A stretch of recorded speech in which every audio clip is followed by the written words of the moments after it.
Hello, and thank you for joining me today. Today in this briefing, we will be going over different types of stressors while going over our flow chart. I have in hand the case dealing with Sandra. The first stressor that I identified with Sandra is on a personal level. The feeling of being emotionally drained, questioning her age and effectiveness in her role. She also doubts her impact of her assistance. She also experiences a sense of helplessness. Another stressor would be organizational because of the bureaucratic delays, political pushback, and the federal reshuffling that stalled the progress of the bill that she tried to present. Now let's just look at, the last stressor that I identified was the border system's failure to address the child maltreatment effectively, leading to consistent pleas from advocates, families, and survivors, which means it's systemic. Sandra dedicated years to her career to improving the child welfare system. And at this point, she's reached a point of burnout because she has not been able to really crack the ceiling, if you will. She hasn't really been able to quite get there. And so she's feeling overburdened, overwhelmed, and tired, to say the least. Sandra's inbox is flooded with emails from advocates, families, and survivors, and they're all pleading for change. So it's overwhelming for her.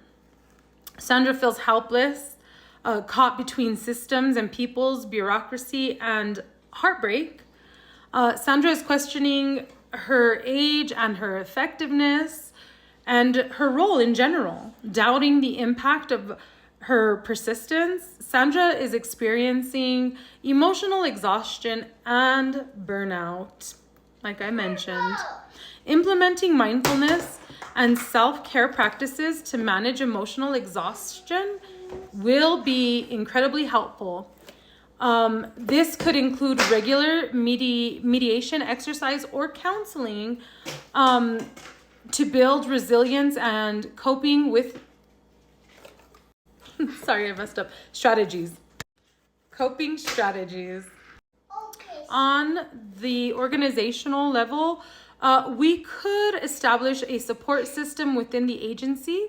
We could try to provide emotional support and mentorship. And I'm sorry if you hear anything in the background, that is my baby.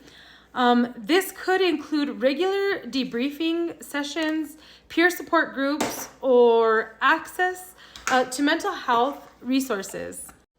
And finally, on the system's wide level, we could advocate for policy changes to streamline the legislative process and reduce bureaucratic delays. This could involve lobbying efforts, public awareness campaigns, or collaborations with other agencies and organizations to address systemic issues. These are just a few ways that we can try to help unburden someone who is experiencing burnout. And this can actually help to change the total dynamic of the system. Because if people feel more energetic and have a line of support, they can go further. But when somebody feels cut off and burnt out, that's when it becomes too much, pretty much for everybody, because everybody suffers in this sort of, situation. Thank you guys. And if you have any input, please feel free to share. Thank you.